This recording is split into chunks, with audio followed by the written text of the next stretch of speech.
Olá! O Inov Talks é um podcast de hoteleiros, para os apaixonados pelo setor do turismo em Portugal, onde falamos com quem vive o dia-a-dia da hotelaria e nos seus bastidores faz acontecer.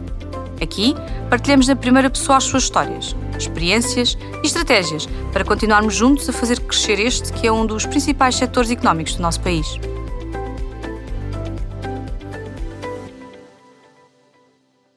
A terceira temporada terminou oficialmente, mas antes de nos retirarmos, sentimos que podíamos trazer uma abordagem mais macro sobre a nossa hotelaria, com perspectivas mais ou menos externas, mas não menos importantes sobre a realidade do nosso país.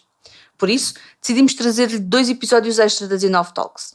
Para o primeiro, já disponível nas habituais plataformas de podcast, sentámos-nos à nossa mesa virtual com um colega hoteleiro do outro lado do Atlântico. Hoje, para este segundo episódio extra, e agora sim o último, trazemos a mais importante de todas as perspectivas, a do cliente. Uma perspectiva externa que sentimos ser necessária para complementar esta nossa abordagem sobre o mundo hoteleiro. A perspectiva de quem servimos diariamente, uma vez que sem clientes não existe negócio. Para nos ajudar a entender este lado, temos hoje como convidado Filipe Morato Gomes, blogger de viagens, já vencedor de vários prémios, coautor do projeto Hotelândia e presidente da ABVP, Associação de Bloggers de Viagens Portugueses, que se junta ao seu estatuto de cliente, ao de viajante profissional e também de influencer, este papel de que já falámos aqui também noutros episódios. Bem-vindo, Filipe, às Inov Talks e muito obrada por se juntar a nós. Obrigado pelo convite. Filipe, eu não posso começar esta conversa sem que nos fale um bocadinho sobre Alma de Viajante.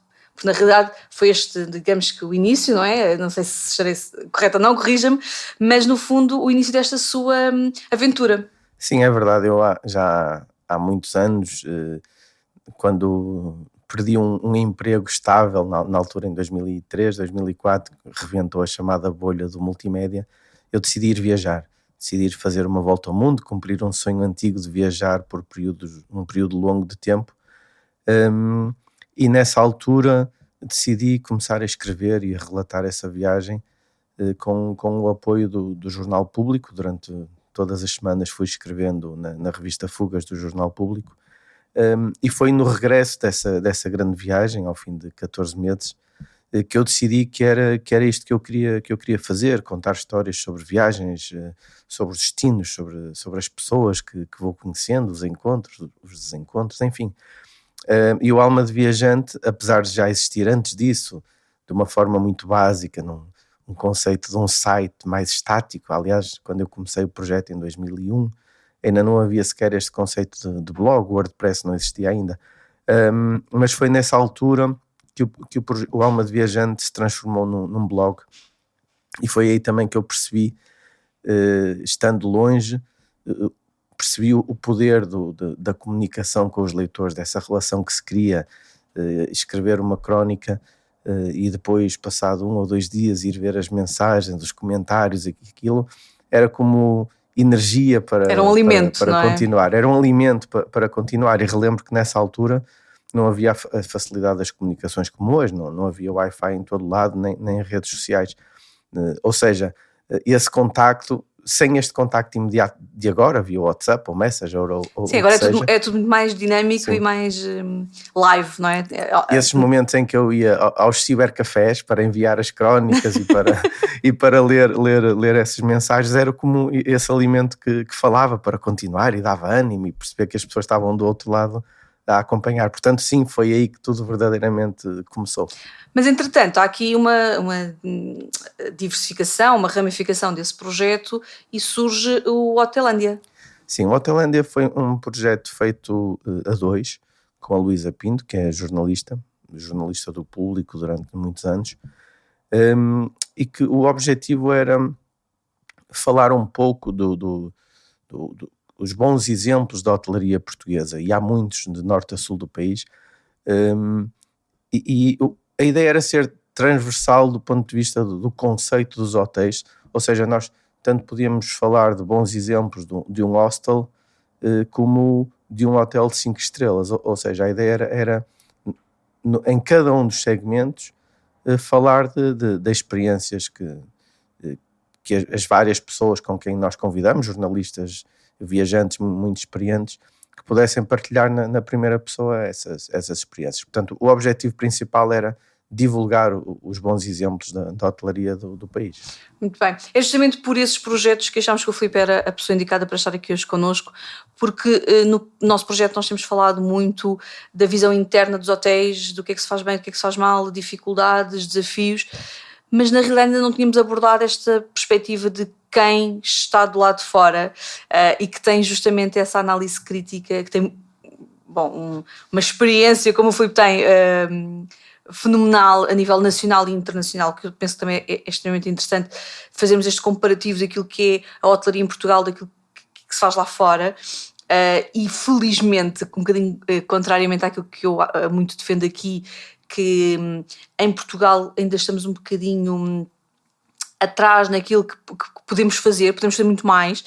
Por outro lado, na perspectiva do cliente, eu tenho uma opinião completamente diferente e isto é um bocadinho o meu sentido crítico da profissão, mas a hotelaria portuguesa é efetivamente diferente das outras e muito melhor que muitos destinos internacionais que nós conhecemos, não é? E, portanto, esta sua visão, esta sua experiência de viagem nacional e internacional vai-nos permitir aqui hoje falarmos um bocadinho destas diferenças. O que é que fazemos bem em Portugal ou aquilo também que fazemos menos bem comparativamente àquilo que são os outros destinos turísticos, uns mais concorrentes que outros, mas também para aprendermos um bocadinho com aquilo que os outros fazem, não é? Deixa-me só dizer que eu acho que nós temos uma grande vantagem, nós portugueses, em relação a muitos povos, porque nós temos uma arte de bem receber quase inata, está-nos no sangue, dá-nos um prazer enorme. Verdade. Mas deixe-me começar pelo lado menos positivo que eu acho, e não tem a ver unicamente com os hotéis, mas com o mundo do turismo em geral. A mim faz-me alguma confusão, por exemplo, falar com uma pessoa de uma agência de viagens que não tem mundo, que não viajou, que está a promover coisas que não conhece, está a falar coisas que viu através de brochuras ou de documentos de marketing ou de vídeos muito bem feitos sobre destinos, mas não os conhece. Da mesma forma que me faz confusão pessoas ligadas à hotelaria que não têm esse mesmo mundo, que não viajaram, não viram como é que se faz noutros lados, para depois pegar nos bons exemplos em cada sítio que foi visitando, juntando essa nossa arte de bem receber e fazer melhor. Dito isto, felizmente o que eu tenho reparado nos últimos tempos é que há uma nova geração de pessoas com o mundo, que foi para fora, que foi fazer Erasmus, que foi viajar. Agora a viagem é um ato muito mais democrático do que há algumas décadas, não é?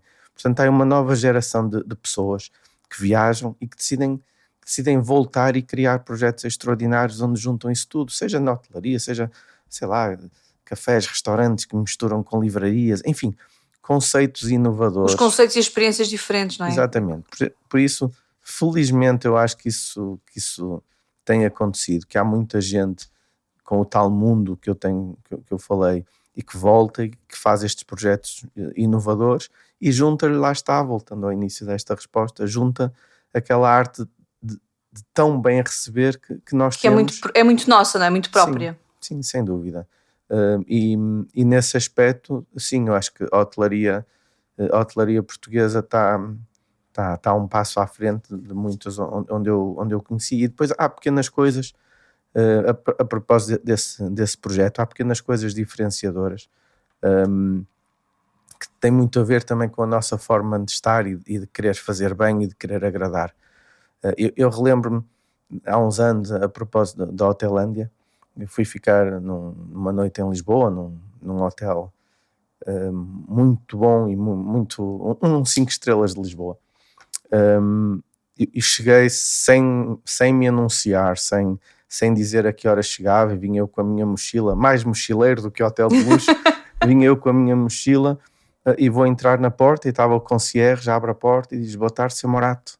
Eu não tinha falado com ninguém, eu não me tinha anunciado a hora, ou seja, isso marcou-me de tal maneira que eu hoje ainda me lembro desse pormenor. Portanto, esse hotel ia ao ponto... Mas tinha reserva? Não, tinha reserva, obviamente. Okay. Mas esse hotel ia ao ponto de ver quem eram os hóspedes que iam chegar e, de alguma forma, tentar identificar, passar essa informação ao concierge, e assim que eu cheguei à porta: boa tarde, Sr. Morato. Eu: como é que é possível? Eu ainda não falei com ninguém.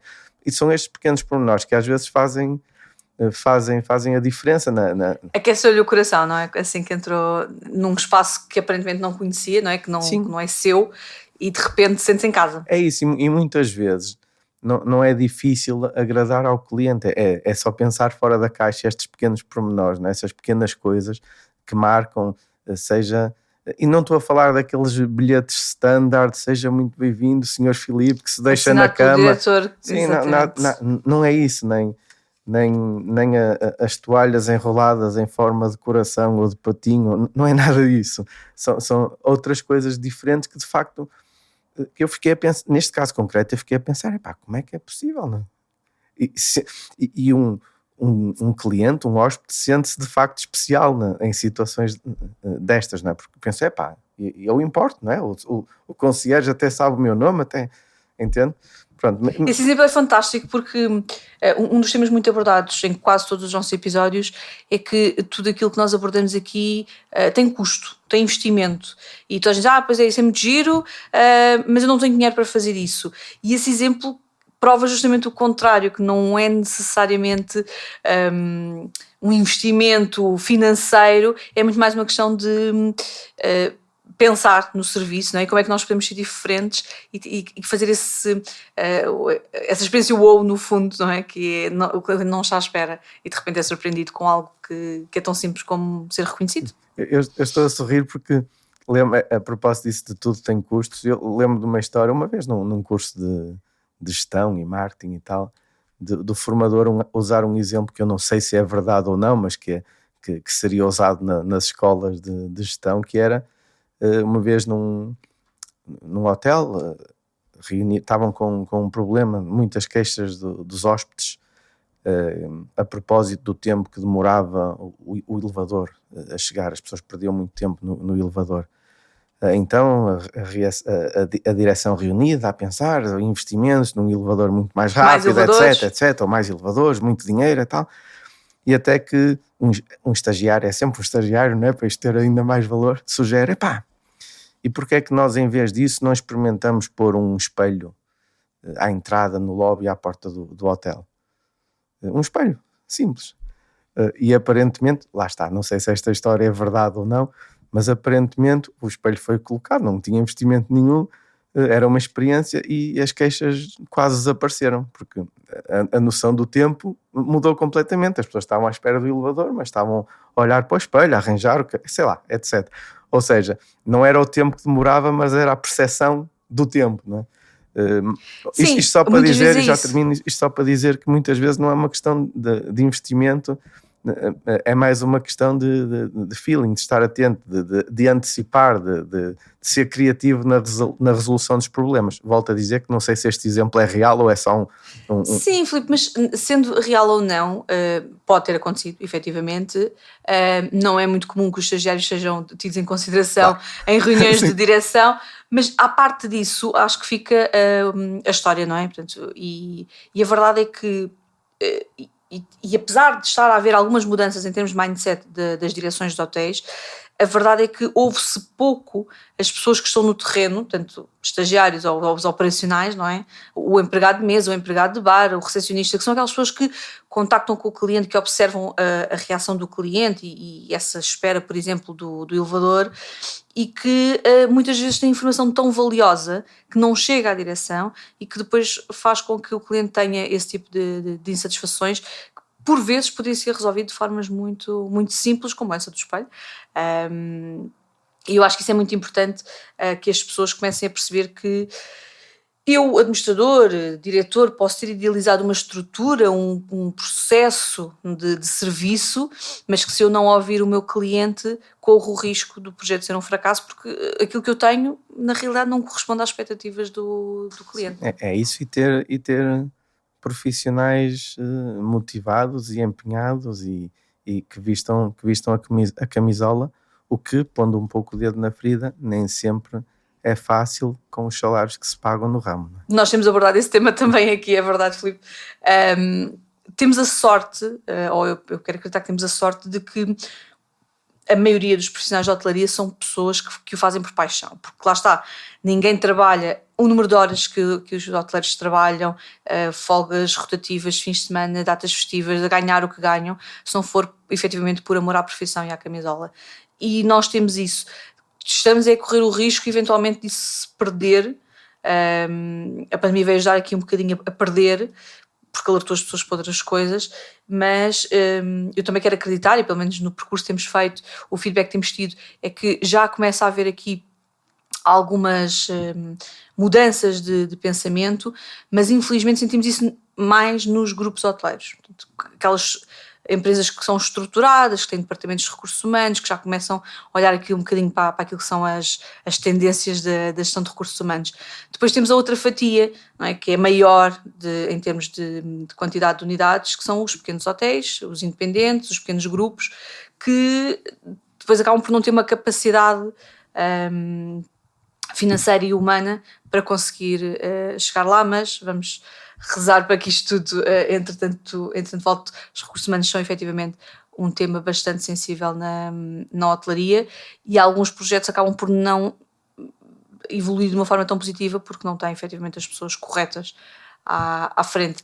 O que eu noto é muitas vezes há uma rotação muito grande por causa disso, que é um trabalho muito exigente, com muitas horas e muitas vezes mal pago, e o meu ponto é, visto do lado de fora como cliente, é completamente diferente encontrar uma pessoa motivada e alegre que te faz sentir bem, ou uma pessoa a quem parece que estás a fazer um favor por estar ali, não é? Seja num hotel, seja num restaurante, ou quer que Em qualquer seja, serviço. em qualquer serviço. E para isso é preciso ter as pessoas motivadas, e o aspecto financeiro não é obviamente o único, não é? Mas é seguramente importante, porque a paixão não paga as dívidas, não paga as contas, não é? Não paga, mas a paixão ajuda a pagar sim. contas do ponto de vista da gestão do hotel, porque, não sei se concordas comigo, Filipe, mas um cliente que é bem atendido, que é satisfeito, que fica satisfeito com a experiência, gasta mais, consome mais. Vamos beber um café e, na realidade, se o espaço for agradável, mas se o funcionário for também motivado à venda e simpático, se calhar consegue-me vender mais qualquer coisa para além daquele café que eu ia beber inicialmente. Claro, sem dúvida, sim, sem dúvida. Eu estava a falar do ponto de vista do próprio empregado, o facto de ser apaixonado, isso não o ajuda financeiramente, ou seja, não paga as contas dele. Okay. Exato. Por isso, sim, eu acho que é fundamental ter equipas motivadas, treinadas, com o mundo, e que façam os hóspedes sentirem-se bem, lá está. Mas isso é transversal a qualquer serviço, não é só na hotelaria. Claro que sim. Do ponto de vista do funcionário e das contas dele, não é? do reconhecimento da sua paixão, da sua dedicação, do seu profissionalismo, eu quero acreditar que, na realidade, mais cedo ou mais tarde, isso é reconhecido. O problema muitas vezes é que às vezes já é muito tarde quando se reconhece, ou já perdemos o recurso, ou o recurso já foi até para outras áreas que não a hotelaria, e temos andado aqui a tentar despertar a gestão para esse problema. Mas é importante perceber que desse lado, do lado do cliente, a visão é idêntica à que nós temos tentado aqui passar para quem nos ouve. Portanto, vamos focar aqui recursos humanos. É de todo aquele que vai fazer toda a diferença na experiência do cliente, e um cliente satisfeito, obviamente, terá mais rendimento. Do ponto de vista um bocadinho daquilo que nós fazemos mal à parte dos recursos humanos, onde é que acha que a hotelaria em Portugal pode estar a perder relativamente aos concorrentes mais diretos? O que é que faz um cliente vir para Portugal e não ir para o sul de Espanha? Eu acho que para já é difícil um hotel ser ele próprio o destino, não é? Por isso eu acho que as unidades hoteleiras são um bom suporte a um destino, mas é raro serem o destino em si. Não há muitos areias do Seixo espalhados pelo país onde as pessoas vão lá para conhecerem o hotel, não é? E não o destino. Dito isto, nós temos uma vantagem competitiva enorme face a muitos países ditos concorrentes, desde logo a estabilidade em termos de segurança, os preços continuam a ser relativamente baixos, não para nós, mas para quem nos visita, não é? Porque os preços em Portugal têm subido muito como toda a gente sabe, mas para quem nos visita ainda continua a ser um destino muito atrativo.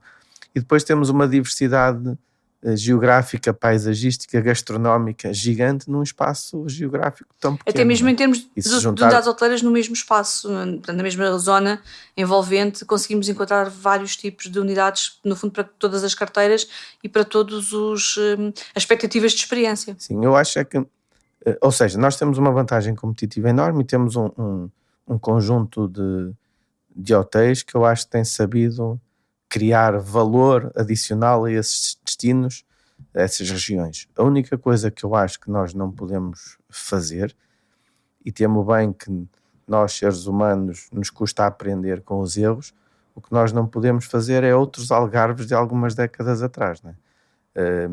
Não podemos continuar a investir e atenção que eu não sou especialista em nada, é só a minha visão. É a visão ideal que nós temos aqui hoje, é a visão sim, de quem experiencia. Ou seja, não podemos a hotelaria. Continuar a investir em campos de golfe, em zonas onde a água começa a escassear, só porque precisamos dos britânicos no inverno. Não faz sentido, é preciso pôr as coisas nos pratos da balança. Ou seja, da mesma forma que, por exemplo, eu acho que a pandemia é uma excelente oportunidade que nós provavelmente não vamos aproveitar para voltar a equilibrar a importância económica vital do turismo com a qualidade de vida de quem vive nas cidades. Eu acho que nós não vamos aproveitar, porque, como é evidente, eu sendo proprietário de um imóvel, de um prédio, o que seja, eu tenho o direito de tentar rentabilizar ao máximo esse meu imóvel, nem que seja vendendo por 4 ou 5 milhões a um fundo estrangeiro que vai transformar aquilo em alojamento local e tirar mais 10 ou 15 casas do alojamento normal. Enfim, por isso, era preciso haver uma entidade qualquer superior que estabelecesse balizas, não é? Porque individualmente cada um tem naturalmente direito de aproveitar essas oportunidades e rentabilizar ao máximo o seu património. Dito isto, essa é a única coisa que me custa, é não haver uma visão mais macro. Filipe, no fundo o que me está a dizer é que, do ponto de vista dos clientes, também já existe a preocupação de visitarem destinos que são sustentáveis e que têm um equilíbrio entre a população e o turismo, que no fundo também vai fazer com que a própria experiência seja mais genuína, não é? Porque se nós vamos para uma cidade e aquilo é só hotéis, só alojamentos locais, só turismo, só restaurantes e atividades viradas para o turismo e não há a população que lhe dá aquela característica, não é, local, se calhar também acabamos por perder aqui alguns nichos de mercado que poderiam ser interessantes. Mas isso é evidente, as pessoas visitam coisas que procuram que vão a Lisboa não é para ouvir falar, é para viver Lisboa, inglês no Chiado, é para conhecer, e Lisboa é um bom exemplo porque eu vou conhecendo mais ou menos bem, que vou muitas vezes e gosto muito de Lisboa, mas é desesperante, pré-pandemia, agora não sei como está, andar pelas ruas de Lisboa, os bairros de Alfama, etc., e não ver quase um lisboeta. Como dizia muito bem alguém que eu conheço há uns tempos, dizia-me, nós qualquer dia temos que contratar figurantes para fazer de lisboetas. Isso é dramático, porque o que acontece é, a partir do momento em que o turismo como um todo perceba que Lisboa deixou de ser autêntica, vamos usar este chavão com aspas, vão para outro sítio qualquer. Verdade. Entende? Mas isso é a dinâmica normal, por isso é que eu acho que é muito difícil arranjar esse tal equilíbrio, não é?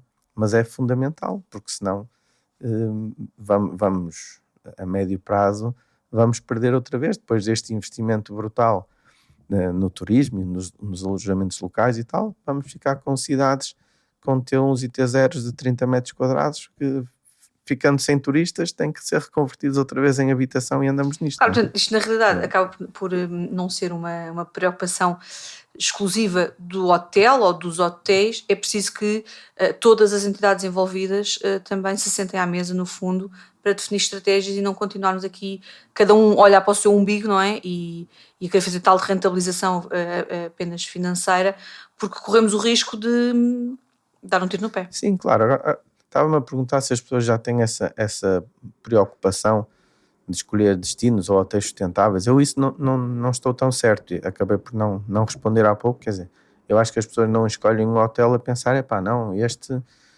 resort tem estas preocupações com a água, etc, e o outro ao lado não tem, eu fico neste. Não, se o outro custar menos X e tiver melhores reviews nos bookings desta vida, vai ser aquele escolhido, muito provavelmente, para a maioria das pessoas. Ou seja, as pessoas que têm essas preocupações ao ponto de mudar de influenciar a sua escolha em função disso, eu acho que continua a ser um nicho. Mas acredito que cada vez mais as pessoas vão ter essa preocupação. Agora, a mim, enquanto visitante, não é? ou hóspede, ou o que seja, é evidente que gosto de perceber que há essas preocupações, não é? Mas não pode ser, por exemplo, como o McDonald's, que entra no McDonald's e diz, já não usamos palhinhas de plástico e tal, são estas de bambu ou o que seja, e depois tudo o resto é plástico. Exato. Não é? Portanto, é mais marketing do que preocupação real. É a mesma coisa quando num hotel me dizem, e fazem bem em dizer, atenção, poupa o ambiente, não ponha as toalhas, ponha no chão só quando for para lavar ou qualquer coisa assim, né? Mantenha-as penduradas. Mas depois chegamos ao quarto e eles trocaram. Não é isso. Não é para poupar o ambiente é para poupar custos, não é? Pronto. Não é? Mas mesmo isso, já não indo por aí, a verdade é que ao outro lado da moeda, que é aqueles em que nós efetivamente temos o cuidado, porque temos uma consciência, não é? De sustentabilidade, em que efetivamente deixamos as toalhas penduradinhas porque não são para trocar e chegamos ao quarto e foram trocadas. Portanto, há também que haver aqui uma coerência entre aquilo que se diz que se faz. Mas só um parênteses, como em tudo na vida, nós não podemos generalizar, não é? Claro que sim, obviamente. Existem casos de sucesso. Há muitos bons exemplos em Portugal, felizmente. E felizmente, digo eu, a pandemia fez-nos olhar um pouco mais para dentro, para nós, e as pessoas, aquilo que era uma desvantagem, que era a baixa densidade, de repente tornou-se uma mais-valia. Não por acaso, vocês terão esses dados melhores do que eu, mas quem sofreu mais com a pandemia foram as nossas albufeiras, entre aspas, não foi o interior do país, né? Que teve os grandes hotéis, as grandes cidades. Exatamente, né? Ou seja, e digo felizmente porquê? Porque nós provavelmente, isto é uma oportunidade para voltarmos a ter coisas de menor escala, de maior proximidade às pessoas, de maior proximidade à terra, se quiser, consumir local, etc, etc. E esses locais é diferente de gerir, suponho eu, uma guest house, um bed and breakfast de 5 quartos do que um hotel de 100, ou seja, é impossível ter as mesmas preocupações, seja de sustentabilidade, seja de contacto com o hóspede. Mas também terá outras oportunidades, não é? Nomeadamente agora. Claro. Ou seja, eu acho que é uma oportunidade fantástica para voltarmos a fazer mais pequeno. Eu sou muito crítico do que se fez no Algarve há muitos anos e do que se tenta fazer em algumas zonas da Costa Vicentina, por exemplo, enfim, faz-me confusão. E por isso acho que é uma oportunidade de voltarmos a olhar para coisas de menor escala, porque na verdade é isso que as pessoas estão a procurar neste momento. Agora, dito isto, eu sei que daqui a 2 anos já esquecemos isto tudo e voltaremos a pensar. Não vou dizer. Se calhar pode ser. Haja esperança. Vamos ter esperança que aprendemos alguma coisa e que efetivamente vamos mudar aqui um bocadinho o mindset. Eu acredito, até mesmo se calhar antes da pandemia, que esses conceitos de massa saíram um bocadinho da regra. Continua a haver, obviamente, grandes hotéis que vão surgindo, mas eu acredito que exista já alguma sensibilidade nesse ponto de vista. Portanto, há mais cuidado. Agora, o mal já está feito, não é? E, portanto, há que gerir o que existe. Também é verdade que a pandemia veio fazer alguma seleção natural. Portanto, havia muitos projetos desses que já estavam muito degradados, muito antigos, com gestões não muito eficientes e, portanto, que não conseguiram sobreviver à questão da pandemia e, portanto, pode ser que haja aqui assim uma limpeza. Vamos ver depois como é que se limpa efetivamente essas estruturas. Filipe, voltando então aqui um bocadinho àquilo que é a experiência do cliente, o que é realmente importante, e depois também quero tocar um bocadinho naquilo que mencionou há pouco, que é a questão das reviews, mas o que é realmente importante para um cliente escolher, portanto, se acompanharmos aqui um bocadinho a jornada, não é? Desde a pesquisa até à experiência, o que é realmente importante na escolha de uma unidade hoteleira? O que é que os hotéis devem ter em consideração para conseguir vender? E não vou aqui aprofundar a pergunta, porque senão já estou aqui a dar umas dicas e não quero ser eu a dá-las. Deixa-me responder ao contrário. A melhor forma, em coisas práticas, concretas, a melhor forma de deixar um cliente absolutamente satisfeito, para mim, é investir em coisas que não custam assim tanto dinheiro. Dou-lhe um exemplo. Um chuveiro. Um bom chuveiro. Acordar, um bom chuveiro, mas bom mesmo. Acordar e ter um bom chuveiro, aquela sensação de, ou à noite, antes de dormir, fantástico. É das sensações mais fáceis de proporcionar e que eu acho que muitos hoteleiros negligenciam.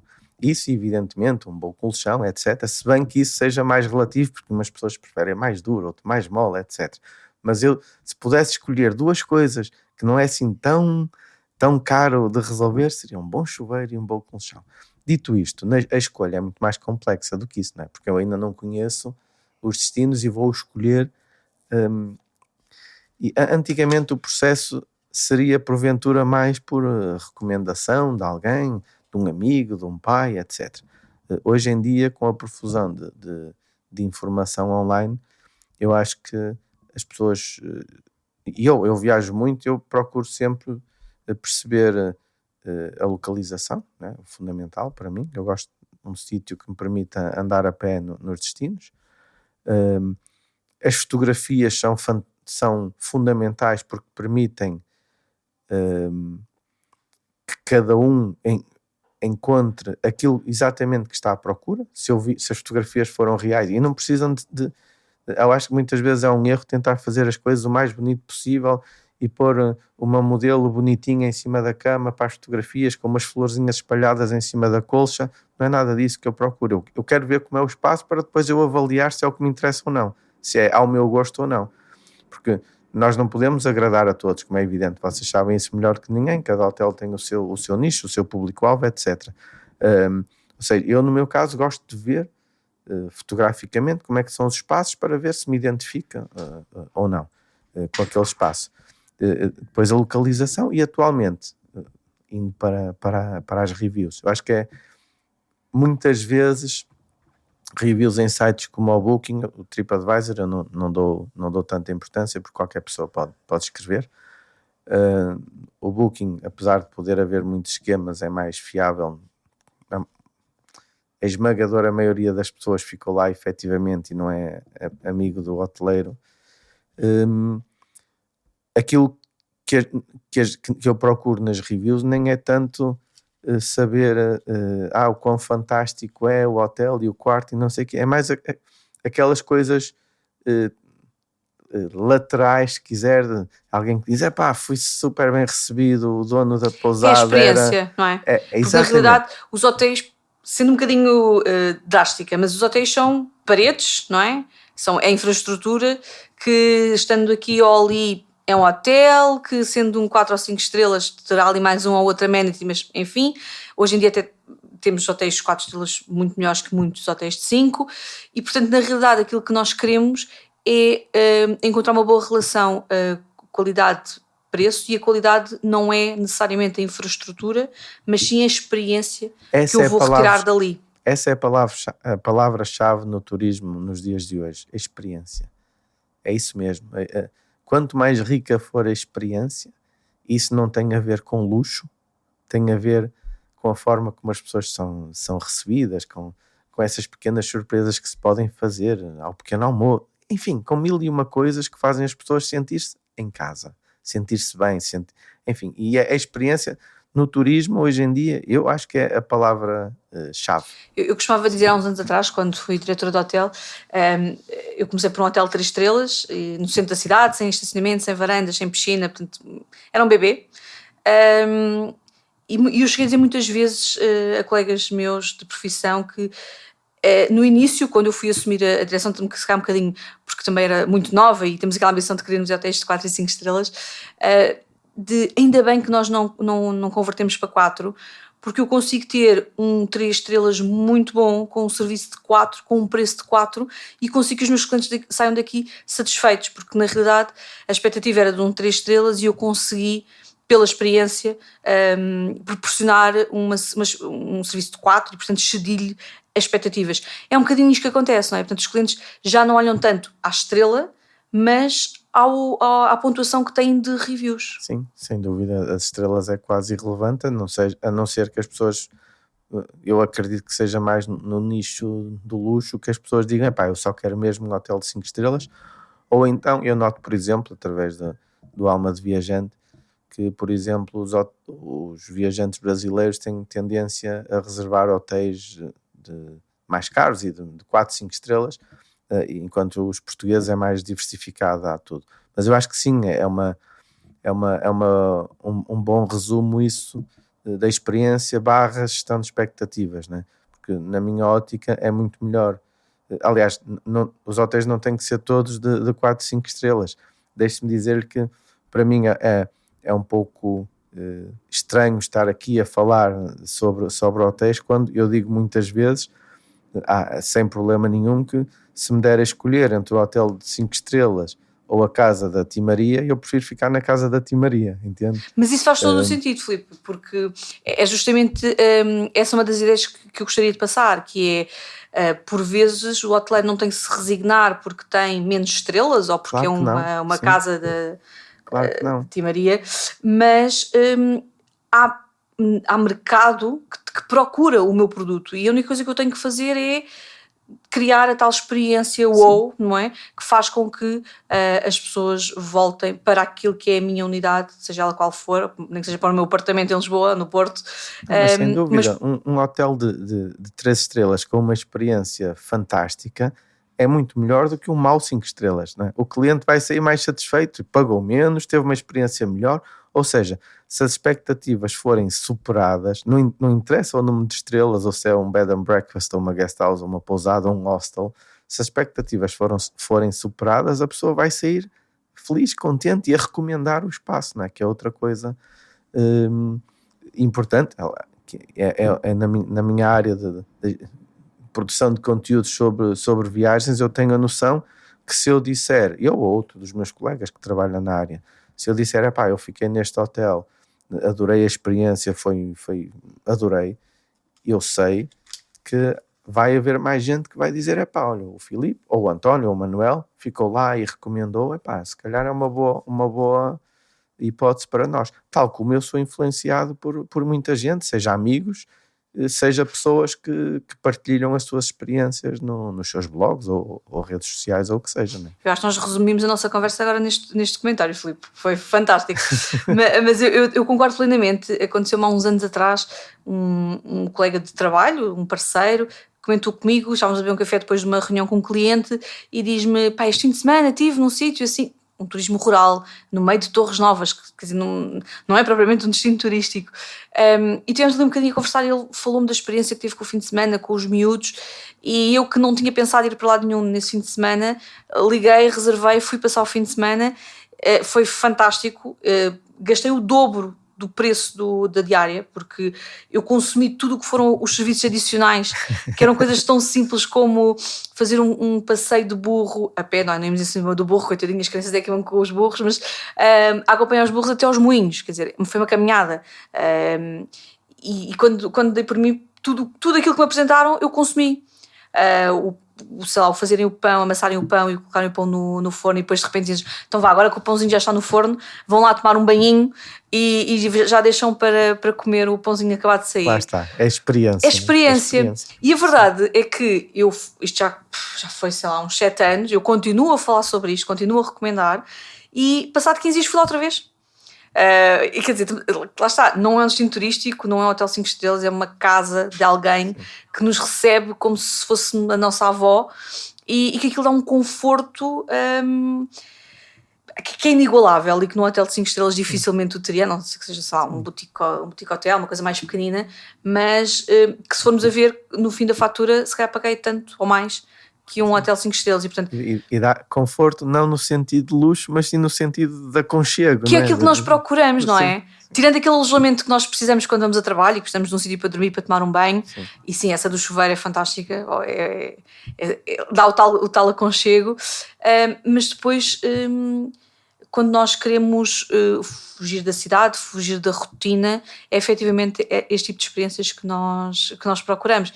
E, portanto, aquilo que o Filipe disse há pouco, de que não importa efetivamente que tipo de unidade é que temos, o que nós precisamos de nos preocupar é efetivamente com a experiência que proporcionamos aos nossos clientes. Eu acho que isso é efetivamente o grande chavão e é aquilo com que os hotéis se devem preocupar. E falo em hotéis, mas estamos aqui a generalizar um bocadinho em geral, a qualquer unidade de alojamento.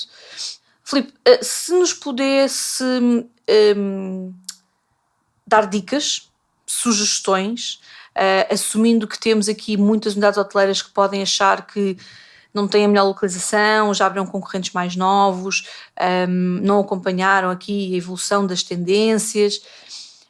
Qual é a postura que acha que têm, ou que devem ter em termos de gestão para chegar a essa experiência, chegar a esse produto final para os clientes? Eu não sou ninguém para dar sugestões aos hoteleiros.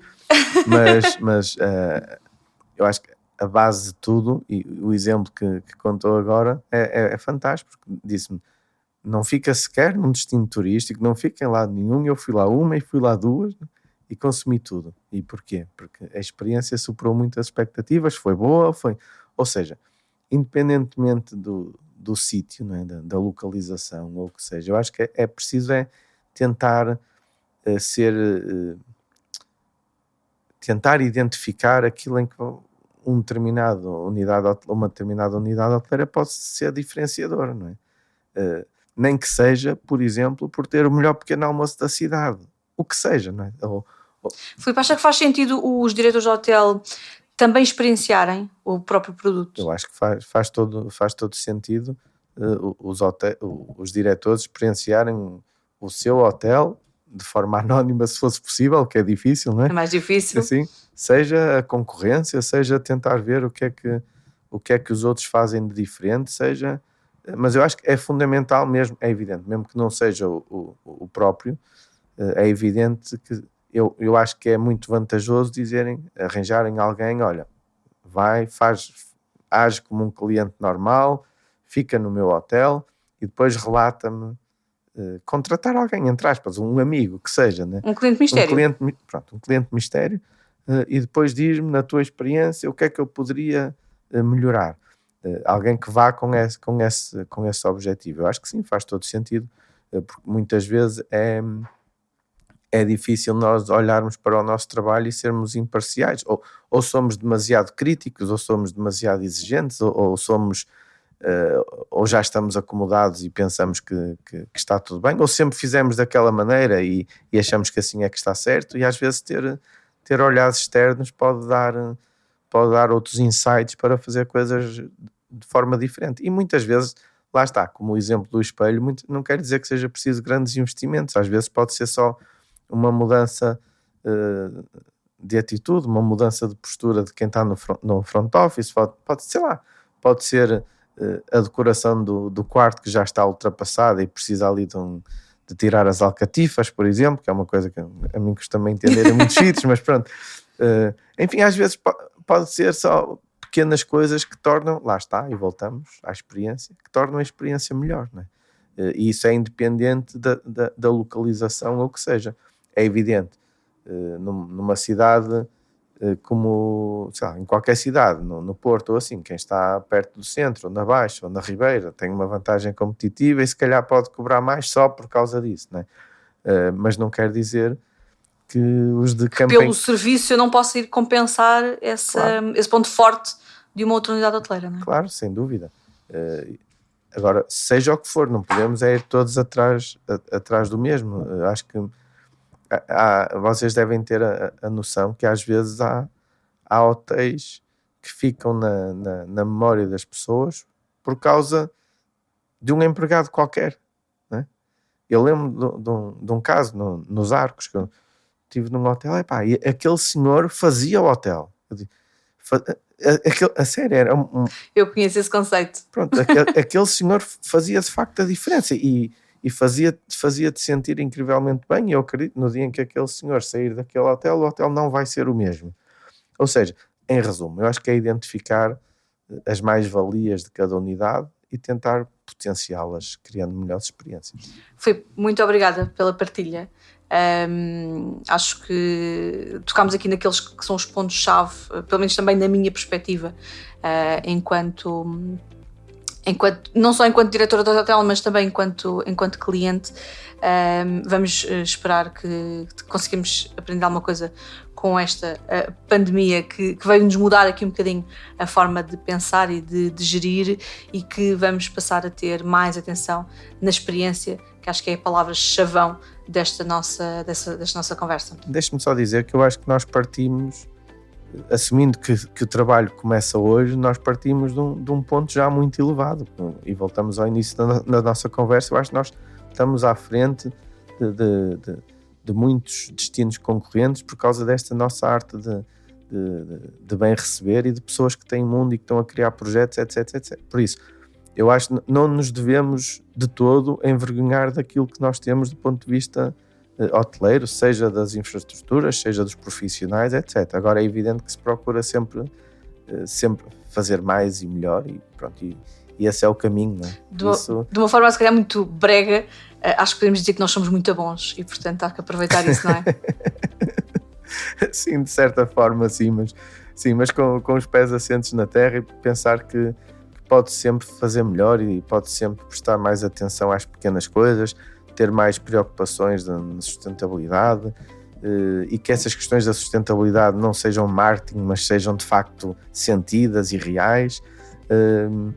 Enfim, há muito a fazer, claro, mas eu só queria deixar essa nota de que o ponto de partida não é não precisamos começar do zero. Muito mal, não é? Sim. Muito bem. Muito obrigada, Filipe. Foi um prazer. Prazer, obrigado.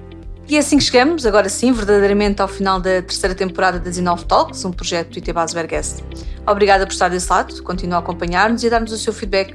Encontramos-nos na próxima temporada. Até breve.